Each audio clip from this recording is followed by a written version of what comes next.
جب نواز شریف صاحب کا پہلا دور آیا اور بے نظیر صاحبہ کا دور ختم ہوا پہلا، اس کے بعد جب نواز شریف صاحب کا پہلا دور آیا، اس دور میں میرے کیونکہ بے نظیر صاحبہ کے وقت میں میرے کچھ ریلیشن شپ تھے ایم این ایز کے ساتھ، جو سندھ کے ایم این اے تھے، جس میں پرانا نام بابو غلام حسین ٹھٹھا والے، پھر اپنا کراچی سے اس وقت میں ڈیفنس منسٹر ہمارے شابان میرانی صاحب تھے، جو اس سے پہلے چیف منسٹر بھی بنے تھے، اور اس طرح کچھ یہ نوید قمر، اس پورے گروپ کے ساتھ اپنا یہ جو شاہ صاحب ہیں ہمارے خورشید شاہ صاحب، ان کے ساتھ میرا اس وقت میں دوستی تھی، اٹھنا بیٹھنا تھا۔ پھر بعد میں جب میرے والد کی 1994 میں ڈیتھ ہوئی تو اس کے بعد میں نے سب چیزوں کو خیر باد کہہ دیا اور صرف کام کی طرف توجہ دی، تو اللہ نے مہربانی کر فرمائی، وقت کے ساتھ ساتھ کام بہتر ہوتا گیا، کاروبار بڑھتا گیا اور اللہ نے ترقی دی۔ تو جب میں چیمبر کا پریزیڈنٹ بنا، ایکٹنگ پریزیڈنٹ بنا اور سینئر وائس پریزیڈنٹ بنا راولپنڈی چیمبر کا، تو پھر مجھے بہت سی چیزیں سامنے آئیں اور میں نے یہ دیکھا کہ اگر میں اس طرح سے کسی پارٹی کو جوائن کروں تو اس سرکل میں آ جاؤں گا۔ جی صحیح، بہت زبردست سر۔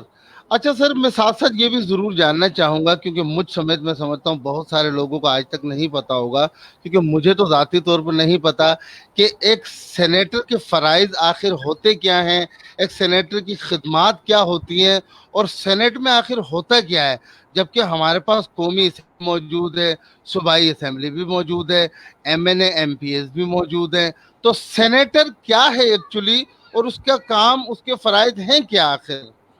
دیکھیے، دنیا میں دو قسم کے پارلیمنٹ ہوتے ہیں، کسی جگہ پر سینٹ ہے اور کسی جگہ پر سینٹ نہیں بھی ہے۔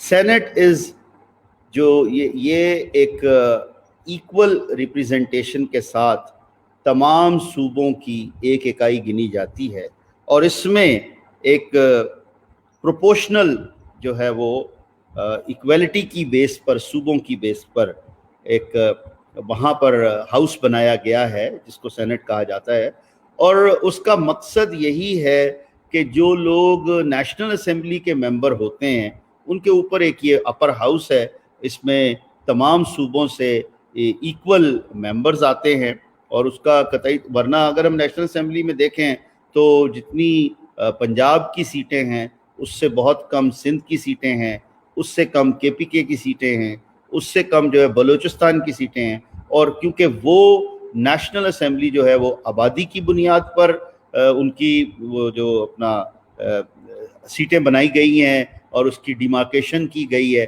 ویئر ایز سینٹ میں ایک پروپورشنل بیسس پہ پورے صوبوں کی 104 ہمارے صوبے ہیں فیڈرل کے سمیت، فاٹا کے سمیت، اور ان کو وہ ڈیوائیڈ کیا گیا ہے۔ اب دوسری طرف اگر دیکھا جائے کہ جو آپ نے کہا فرائض، تو فرائض میں یہ سمجھتا ہوں، ویسے معذرت کے ساتھ بہت سارے سینیٹرز ہیں کہ شاید جنہیں معلوم بھی نہ ہو، یا جو اتنی زحمت بھی نہیں کرتے، بس ممبر بن گئے ٹھیک ہے، یا کچھ تھوڑا ٹائم لگ جاتا ہے کیونکہ یہ 6 سال کا اس میں ہمیں پیریڈ ملتا ہے، تو انیشیلی 1-2 سال ان کو یہ سمجھنے میں لگ جاتے ہیں، پھر ان کو سمجھ آتی ہے کہ ایکچولی واٹ اے سینیٹر از۔ آئی فیل کہ سینیٹر کی کوئی کانسٹیچوئنسی نہیں ہے، سینیٹر مین کہ وہ پورے پاکستان کو ریپریزنٹ کرتا ہے، ہر زبان بولنے والے کو، ہر طبقے کو، ہر مذہب کے جو پاکستانی شہریت رکھتے ہیں ان سب کی ریپریزنٹیشن جو ہے وہ ایک سینیٹر سینٹ میں کرتا ہے۔ دوسرا، سینٹ کو اپر ہاؤس اس لیے کہا جاتا ہے کہ اس میں کوئی بھی قانون سازی وہ جس وقت میں نیشنل اسمبلی کر لیتی ہے تو پھر اس کی ایک اوورسی اور ایک فردر ڈسکشن وہاں پر کی جاتی ہے۔ دوسرا، میں یہ بھی کہوں گا کہ سینٹ میں اکثر و بیشتر میکسیمم جو نمبر ہے وہ سینئر پارلیمنٹیرینز کا ہے، اور زیادہ تر وہاں پر اچھے سمجھدار پڑھے لکھے لوگ وہاں پر آتے ہیں۔ جی صحیح، مطلب میں آپ کی جو بات سر سمجھا ہوں وہ یہ کہ ایک سینیٹر کی جو ذمہ داریاں ہوتی ہیں وہ قانون سازی اور اس پر عمل درآمد کروانا، ایسا ہی بالکل؟ بالکل ایسا ہی ہے. تو سر اور عوام کو ایک اس کے جی اس کے ساتھ ساتھ ایک اور چیز بھی ہے بھائی. دیکھیے ایک ایم این اے جو ہے اس کی ذمہ داری ہے ایک اپنی کانسٹیچوئنسی کی حد تک، وہ زیادہ تر اپنے آپ کو انوالو رکھتا ہے اپنی کانسٹیچوئنسی کے مسائل، ان لوگوں کی ریپریزنٹیشن، ان لوگوں کے جو حقوق ہیں ان کے بارے میں وہ نیشنل اسمبلی میں اپنی قرارداد بھی لے کر آتا ہے، ریپریزنٹ بھی کرتا ہے، اس لیول تک قانون سازی بھی بنوانے کی کوشش کرتا ہے. لیکن دوسری طرف جو سینیٹر ہے اس کی ذمہ داری میں پورا پاکستان ہے، ہر طرح کا لیجسلیشن ہے، اور اگر دیکھا جائے تو وہ ہر طبقے کو، کسی بھی زبان بولنے والے کو، سب کو وہ پارلیمنٹ میں اپر ہاؤس میں ریپریزنٹ کرتا ہے. جی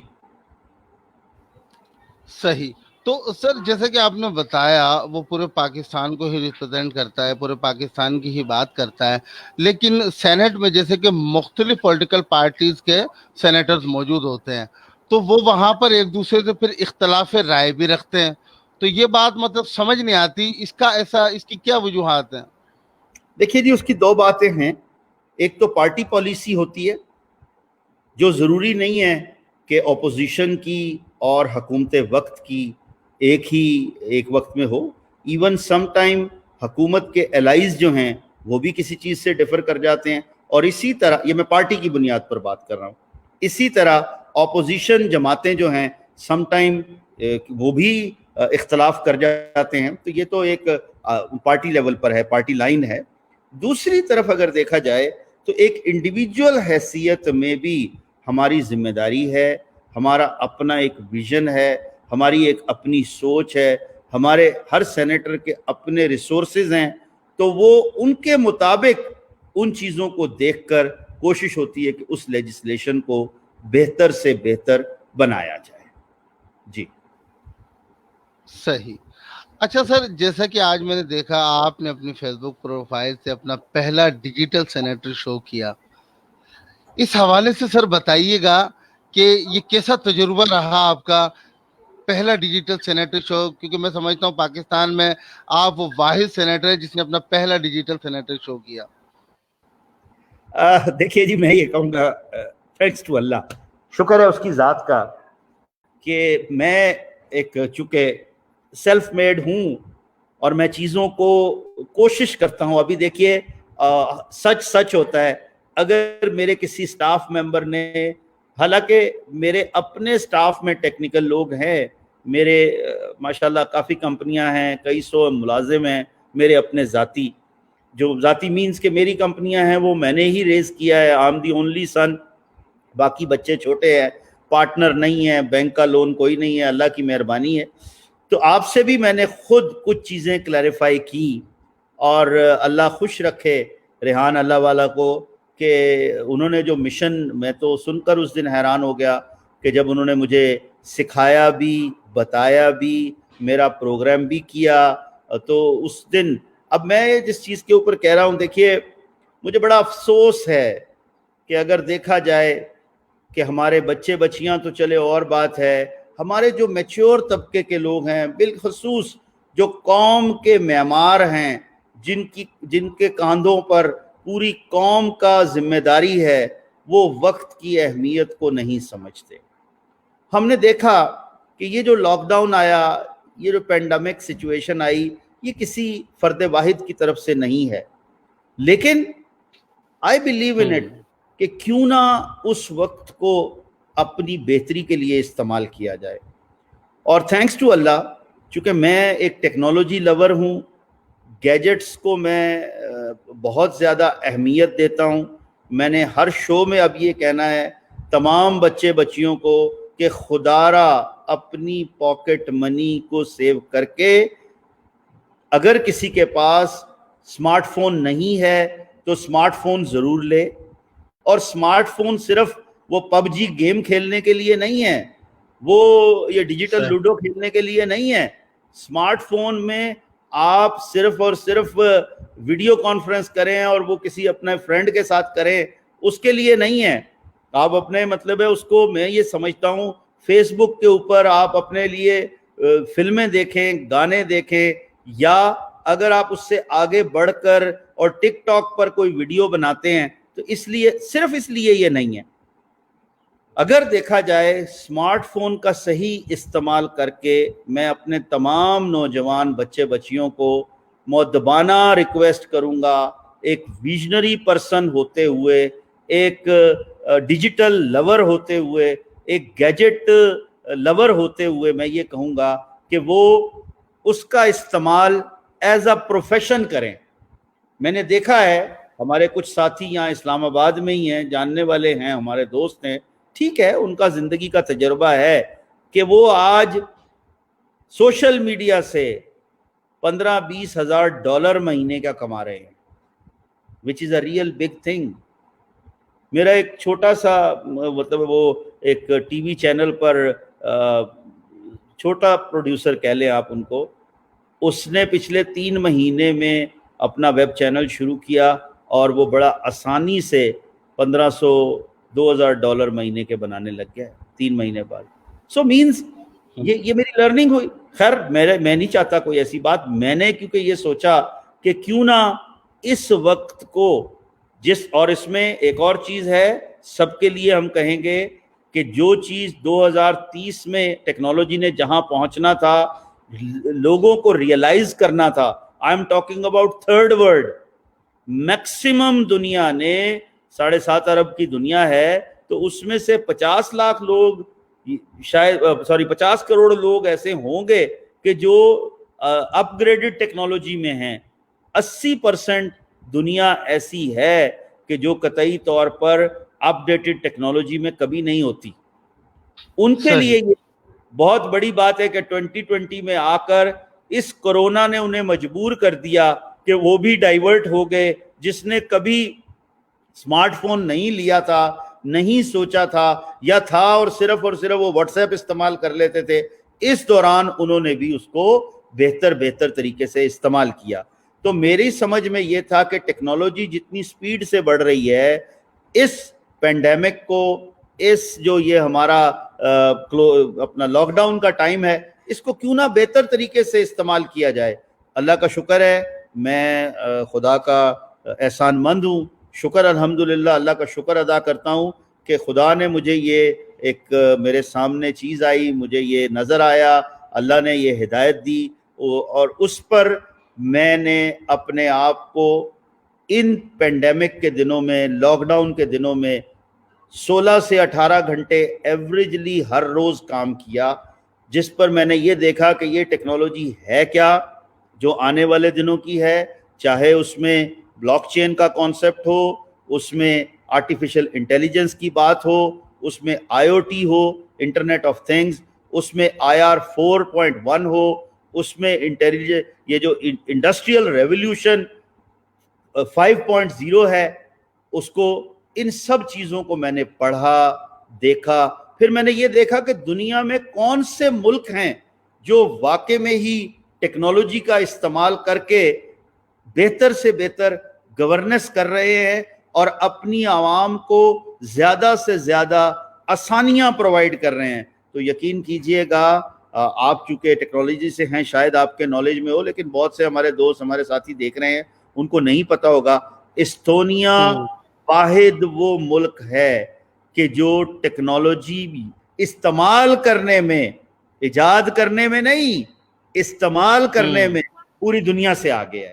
کہ وہ واحد ملک ہے جو EU کا کنٹری ہوتے ہوئے انہوں نے اپنی نیشنلٹی تک، امیگریشن تک الیکٹرانکلی آفر کی ہے. ڈیجیٹل امیگریشن وہ دے رہے ہیں، ڈیجیٹل اکاؤنٹ کھولتے ہیں، ڈیجیٹل کمپنیز بناتے ہیں، ای گورننس ہے. دوسرا، میں بہت زیادہ، چونکہ I was born in Dubai, میری ایک ذاتی افیلیشن بھی ہے کہ دبئی کا شیخ محمد واقع میں آج کی دنیا کا ویژنری لیڈر ہے. اگر کبھی آپ سرچ کریں، دیکھیے وہ جو شیخہ انہوں نے جو انچارج بنائی ہے ای گورننس کی، اس نے پچھلے 6 سال میں 2014 سے لے کے آج تک ای گورننس میں کتنی چیزیں وہ لے کر آئے ہیں. آج ڈرائیونگ لائسنس تک وہاں پر بغیر جو رینیو کرانا ہوتا ہے, آپ نے اپنا ویزا رینیو کرانا ہے, یعنی کہ ہم حیران ہو گئے. میں نے خود ایسا دیکھا کہ آپ جا کر مشین کے سامنے کھڑے ہوتے ہیں اس لیے کہ وہ آپ کی پکچر اس کو نئی چاہیے, لیٹسٹ چاہیے, اور وہ 15 منٹ میں آپ کو نیا ڈرائیونگ لائسنس رینیو کر کے دے دیتی ہے. مطلب کتنی بڑی بات ہے یہ. اسی طرح سے آپ اپنا وہاں پر ویزا رینیو کرا سکتے ہیں آن لائن, اور چیزیں متعدد. وہاں پر کمپنی بنانے کے لیے کسی دفتر میں جانے کی ضرورت نہیں ہے. 36 قسم کے ایگریمنٹس ہیں دبئی کے جو آپ آن لائن اپنے ایگریمنٹ رجسٹر کرا سکتے ہیں. اس کا مطلب ہے انہوں نے استعمال کیا. اب پرابلم کیا ہے, کیوں آج تک 72 سالوں میں ہم دنیا کے ان ممالک میں ہیں, اینڈ ہیڈس آف فار ہمارے جو ڈاکٹر عطا الرحمان صاحب ہیں, کہ ڈاکٹر صاحب نے وہ بھی ایک جنونی آدمی ہیں, اور انہوں نے اپنے وقت میں, وہ جس کا بھی دور تھا میں اس پہ بات نہیں کروں گا, کہ ہمارے ملک کو ترقی یافتہ ملکوں کے برابر لا کر کھڑا کر دیا. کس چیز میں؟ ہمارا ٹیلی کمیونیکیشن سسٹم میں, ہماری جو انٹرنیٹ پرووائڈنگ سسٹم ہے, ہمارے انہوں نے آئی ایس پیز کو, انٹرنیٹ سروس پرووائڈرز کو اتنا ڈیولپ کروایا کہ آج ہم ہر طرح سے, ہمارے پاس دیکھا جائے تو انٹرنیٹ موجود ہے, فاسٹ سپیڈ, ہائی سپیڈ, دنیا کے بیسٹ سسٹم کے ساتھ. لیکن ہمارے بچیوں کو قطعی طور پر یہ ریئلائزیشن نہیں ہے کہ آنے والے وقت میں جب ٹیکنالوجی اتنی فاسٹلی چینج ہو جائے گی, پھر اس کو لرن کرنا بہت مشکل ہوگا. اور میں پھر اپنے بچیوں کو, اپنے دوستوں کو یہ کہوں گا کہ وی آر بلیسڈ جنریشن. ہم جو ہیں وہ بلیسڈ جنریشن ہیں کہ ہم نے ایک وہ جو ڈائل والا فون تھا وہ بھی دیکھا, اور آج کا اسمارٹ فون دیکھ رہے ہیں. اور انشاءاللہ جب یہ 5G آئے گا تو آپ دیکھیے گا کتنی سپیڈ سے ترقی ہوتی ہے, اور یہ جتنے پیکیجز ہیں یہ اتنے اسمارٹلی, اتنے فاسٹلی بدلیں گے, اور ان کو وہی یوز کر سکے گا جو ایپس یوز آج کرتا ہے, جو ہر طرح کی ویب سائٹ آج یوز کرتا ہے. اس دور میں جا کر وہ آسانی سے کر سکے گا. سوری میں زیادہ بولا, بس تھوڑا سا. نہیں سر, ماشاءاللہ بہت زبردست, بہت زبردست. مجھے حیرانی اس بات کی کہ آپ ماشاءاللہ اس میں اس حد تک ایکسپرٹ ہو چکے ہیں اور اتنا اس بات کو سمجھ چکے ہیں, اس کی افادیت کو اس حد تک پہچان چکے ہیں ماشاءاللہ.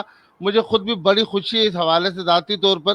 لیکن سر ایز اے سینیٹر, ہمارے جو دوسرے پولیٹیشنز ہیں, دوسرے سینیٹرز ہیں, ان کو اس کی اہمیت اور افادیت کے بارے میں کیسے پتہ چلے گا؟ ان کو کون بتائے گا آخر؟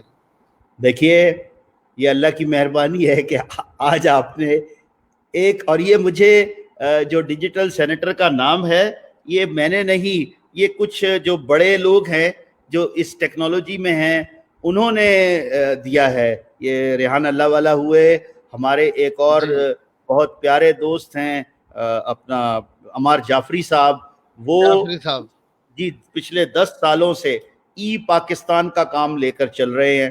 انہوں نے ای گورننس کے لیے بہت کام کیا ہے. انہوں نے ہم لوگوں نے, میں بھی ان کا ایک شاگرد ہوں, ان کے ساتھ تھوڑا سا میں بھی حصہ ڈالتا ہوں اپنے کام میں. وہ یہ ہے کہ انہوں نے جو ڈیجیٹل پاکستان بنایا ہے, ایک ڈیجیٹل پاکستان آپ کو ملے گا جو گورنمنٹ کا ہے, اور ایک ڈیجیٹل پاکستان آپ کو عمار جعفری کا ملے گا, میاں عتیق کا ملے گا. آپ دیکھیے اس میں کتنا فرق ہے. آپ سرچ کیجئے, ہم ایک دن میں 38 ملکوں سے لوگوں کو لے کر اس چیز پر کام کر رہے ہیں کہ جس میں پاکستان کسی جگہ پر آ ہی نہیں سکا.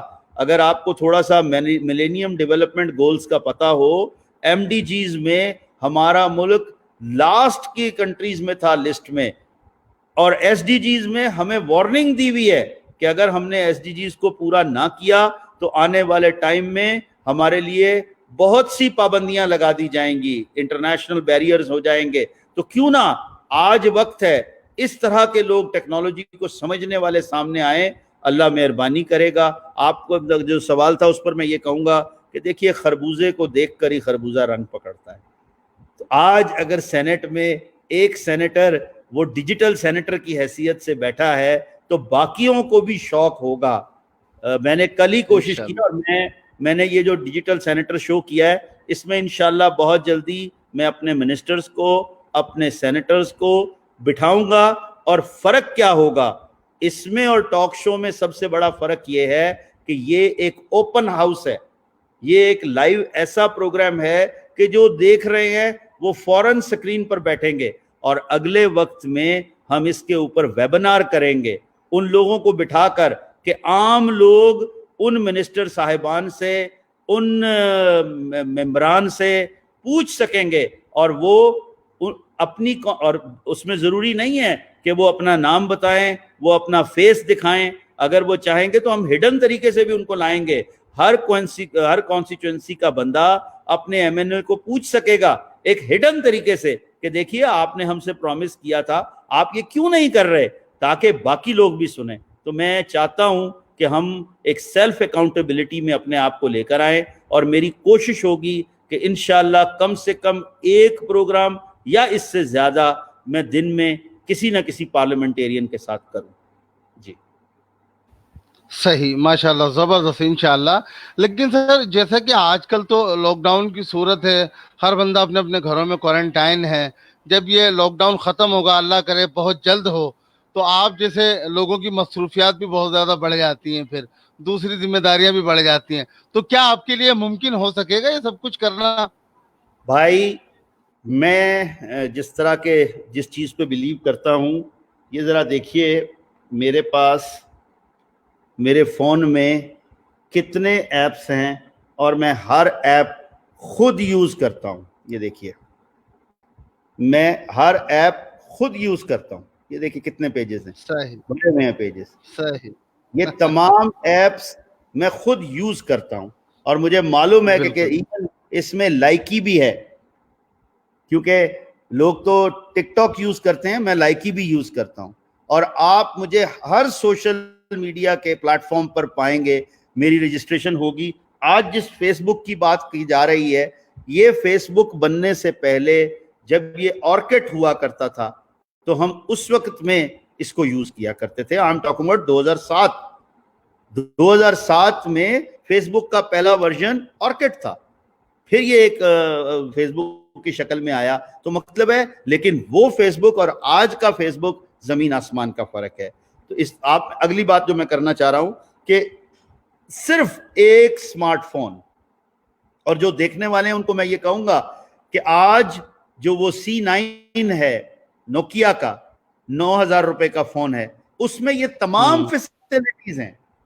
اور وہ دوبارہ زندہ ہوا ہے نوکیا کا نام اسی لیے کہ جب اس کو مٹرولا نے لیا, اور لینے کے بعد اس نے, یہ گوگل نے لیا ہے, ہاں گوگل نے لیا, اس کو خریدا یا مٹرولا نے خریدا, کہ اب وہ اس کو اس طرح ریوائیو کرنا چاہ رہے ہیں. دس از گڈ. اور میں پرائم منسٹر کو ریکویسٹ کر چکا ہوں, جس دن میری ملاقات ہوگی میں 10 بدس ان سے گزارش کروں گا کہ خدا کے لیے ایک جو $100 تک کا سمارٹ فون ہے اس کو ٹیکسیشن سے بری الذمہ کیا جائے. اس پر کسی قسم کا کوئی ٹیکس نہیں ہونا چاہیے, کیونکہ وہ آج کی ضرورت ہے. اور دوسرا, جو بھی کسی گھر میں, پبلکلی نہیں, گھر میں 1,000 روپے کا انٹرنیٹ یوز ہوتا ہے, اس پر کسی قسم کا ٹیکس نہ ہو, بلکہ اس کو 50%, یہ جو انٹرنیٹ سروس پرووائڈرز ہیں they are making good money گھروں کے لیے, اور بالخصوص چھوٹے شہروں میں, ناٹ یہ بڑے شہروں کو آپ چھوڑ دیں, ریموٹ ایریاز میں جو انٹرنیٹ پرووائڈ کیا جا رہا ہے اس کو 50% یا گورنمنٹ سبسڈی دے یا کمپنیوں کو مجبور کرے کہ وہ اس کو 50% کر کے بل دیں. اس لیے یہ میں چاہوں گا کہ آنے والے وقت میں, جیسا میں نے کہا, اس موبائل فون کے یوز سے میں نے اپنی چلتی ہوئی گاڑی میں بیٹھ کر پاکستان سے باہر لائیو ٹاک شوز کیے, ٹاک شوز ٹیلی ویژن کے لیے. تو یہاں پر مطلب ہے یہ جو ڈیجیٹل ورلڈ میں کام کرنا ہے کوئی مشکل نہیں ہے بھائی. میں ٹاک شوز نہیں دیکھ سکتا چونکہ میرے پاس ٹائم نہیں ہوتا, لیکن جب میں صبح واک کر رہا ہوتا ہوں یا میں نہا رہا ہوتا ہوں یا میں ناشتہ کر رہا ہوتا ہوں یا میں گاڑی میں بیٹھا ہوتا ہوں تو میں ضرور اس وقت کو یوٹیلائز کرتے ہوئے اس وقت میں ٹاک شو سن لیتا ہوں. اور اسی وقت کو ہم اپنے اگر وقت کو صرف آرگنائز کریں, لیکن میں پھر کہوں گا ہر ترقی پسند بندے کو جس نے فیوچر میں ترقی کرنی ہے, آج کی دنیا کے ساتھ چلنا ہے, 16 سے 18 گھنٹے کام کرنا پڑے گا. Please over to you. صحیح, ماشاءاللہ, زبردست. اچھا, یہاں پر ہمارے ویورز میں سے ایک محترمہ آئمہ خان سزوئی لکھتی ہیں کہ سر یہ پیکیجز کافی مہنگے ہیں, اس بارے میں کیا کہیں گے سر؟ بس میں اپنی اس پیاری بیٹی کو ایک ہی بات کہہ سکتا ہوں کہ اس کے یہ لکھنے سے پہلے میں یہ بات بول چکا ہوں, اور میں نے آلریڈی جو ذمہ داران ہیں ان سے ریکویسٹ بھی کی ہے, اور میں پارلیمنٹ میں یہ آواز اٹھاؤں گا. میں نے جیسے کہا, آپ ان لوگوں سے زیادہ اور پیسے لے لیں کہ جو امیر لوگ ہیں, لیکن جو متوسط گھرانے کے لوگ ہیں, جو مطلب ہے ریموٹ ایریاز میں رہتے ہیں اور چھوٹے شہروں میں رہتے ہیں, ان کے لیے جو ہے نا قطعی طور پر اس کو سستا ہونا چاہیے. اور جو ٹیلی فون کے اوپر پیکیجز ہیں ان کو ایک مہینے میں جو بچہ 200 کا 300 کا پیکیج یوز کرتا ہے انٹرنیٹ کا, اس پر چاہیے کہ کم سے کم اس کو 50% کا رعایت دیا جائے, تاکہ بچے اپنے موبائل سے آسانی سے اپنی جیب خرچ سے انٹرنیٹ کو زیادہ سے زیادہ استعمال کر سکے. بلکہ میں ریکویسٹ کروں گا کہ جو اسٹوڈنٹس ہیں جن کے پاس کارڈ ہے اسٹوڈنٹس کا, پرائم منسٹر کو چاہیے کہ اپنی طرف سے ایک 100 روپے کا 200 روپے کا انٹرنیٹ پرائم منسٹر کی طرف سے فری ان بچوں کو دیا جائے, تاکہ وہ اس کو اچھے طریقے سے استعمال کر سکیں. جی زبردست, بہت زبردست سر. اچھا سر, ایک سوال اور ضرور کرنا چاہوں گا. جیسے کہ آپ نے بتایا کہ آپ لائکی بھی استعمال کرتے ہیں, لائکی اور ٹک ٹاک تو منچلے نوجوان استعمال کرتے ہیں, آپ کو خیال کیسے آیا اس حوالے سے سر؟ دیکھیے, ایک چیز یہ ہے کہ اللہ رحم کرے, کسی بھی, یہ تو خیر لائکی اور ٹک ٹاک تو آج کی ٹیکنالوجی اور اچھی چیز ہے. میں یہ کہوں گا کہ اگر آپ بری چیزوں کو بھی قریب سے دیکھتے نہیں ہیں, خود کریں مت, تو آپ کو اچھے اور برے میں فرق نہیں پتہ لگے گا. دوسرا چیز میں یہ کہوں گا جی, چاہے آپ یوٹیوب کی بات کریں, آپ فیس بک کی بات کریں, آپ سوشل میڈیا پہ کسی بھی پلیٹ فارم کی بات کریں, اس کے دونوں طریقے ہیں. اسی کو اچھے طرح سے بھی استعمال کیا جا سکتا ہے, اسی کو برے طریقے سے بھی استعمال کیا جا سکتا ہے. تو میری خواہش تھی, میں نے ٹک ٹاک بنائے ہیں. ابھی the other day I was sitting at a place, تو اس کے پیچھے میں نے اپنا پاکستان کا جو اپنا ایک اچھا سانگ ہے, بڑا ایموشنل سانگ ہے, موٹیویشنل سانگ ہے, وہ لگایا, اور آگے اس میں نے اپنے ایک آفس کی پکچر لگائی اور دیا, اور وہ کئی ہزار لوگوں نے دیکھا. اسی طرح سے میں کہتا ہوں, کیوں نہ ہم اپنے شیئرنگ کے لیے, اپنے نوجوانوں کو موٹیویشن دینے کے لیے, ایون یہاں تک کہ جس دن میں پارلیمنٹ میں گیا, میں وہاں سے بھی کوشش کروں گا کہ پہلی ٹک ٹاک پارلیمنٹ سے بنائی جائے, کیونکہ کہیں پر کوئی پابندی نہیں ہے. دیکھیے, جب ایک ٹی وی ایک چیز دکھا رہا ہے, اور اگر میاں عتیق نے اسی چیز کو ٹک ٹاک میں یا لائکی میں دکھا دیا, تو اس میں کون سی بری بات ہے؟ جی بالکل بالکل بالکل, بہت زبردست سر, ماشاءاللہ. بہت زیادہ وقت میں نے آپ کا لے لیا ہے ماشاءاللہ, لیکن آپ کے ساتھ باتیں کرنے میں مزہ بڑا آ رہا ہے, بہت اچھا لگ رہا ہے, اور بہت کچھ سیکھنے کو بھی مل رہا ہے آپ کے تجربات کی روشنی میں. لیکن یہاں پر باتیں ٹیکنالوجی کی طرف چلی گئی. بالکل سر, بالکل, ٹیکنالوجی کی باتیں ہونا زیادہ ضروری بھی ہے, کیونکہ وقت کی انتہائی اشد اور اہم ضرورت بھی ہے ٹیکنالوجی کے اوپر بات کرنا. عمران میرا بھائی, میں پھر کہوں گا, خدا را اپنے سرکل کے لوگوں کو, بالخصوص آپ چونکہ ایک چھوٹے شہر سے انٹیریئر سندھ سے بلانگ کرتے ہیں, اور یہ بڑی میرے لیے خوشی کی بات ہے. اور انشاءاللہ میں بلاول صاحب کو بھی اور چیف منسٹر صاحب مراد علی شاہ صاحب سے بھی جب بات ہوئی, انہیں یہی ریکویسٹ کروں گا کہ خدا را جو ریموٹ ایریا سے ٹیکنالوجی میں آئے ہوئے لوگ ہیں, ان کو کسی طرح بھی اپلفٹ کریں, ان کے ساتھ کھڑے ہوں, ان کے ساتھ کاندھا ملائیں, ان کی سپیڈ کو بڑھائیں تاکہ آنے والے وقت میں وہ ملک کی ترقی میں، قوم کی ترقی میں ہم سب کا ہاتھ بٹا سکیں۔ مجھے فخر ہے اپنے جوانوں پہ، اپنے بچیوں پہ، بچوں پہ، کہ وہ جس طرح سے، وہی ایک اور چیز آپ کو بتاؤں، ہماری آبادی کا اگر صحیح طریقے سے دیکھا جائے تو تقریباً 60% وہ بچے بچیاں ہیں جو آنے والے وقت میں اگر کھڑے ہو گئے اور اس ٹیکنالوجی کو حاصل کر کے، لرن کر کے کھڑے ہو گئے تو دنیا کے ساتھ مل سکتے ہیں۔ میں آخری ایک بات کہوں گا، میری ریسرچ میں یہ چیز آئی کہ دنیا میں فری لانسر کو $35 سے $55 تک پر آور دیے جاتے ہیں، اور جب میں نے یہ دیکھا کہ بڑی آسانی سے جو محنت کرتا ہے اپنے لیے، کسی کمپنی کا ملازم بن کر نہیں، کمپنی سے شیئر کر کے نہیں، چاہے وہ پاکستانی ہو یا کہ یہ مختلف قسم کے، رات میں ایک پروگرام میں بیٹھا ہوا تھا، وہ ہمارے گرو ہیں ایک اسی کے، جتنا یہ ہمارے فری لانسر ہیں ان کے، تو ہزاروں کی تعداد میں انہوں نے اس کو سکھایا ہے، وہ چھوٹا بھائی ہے ہمارا،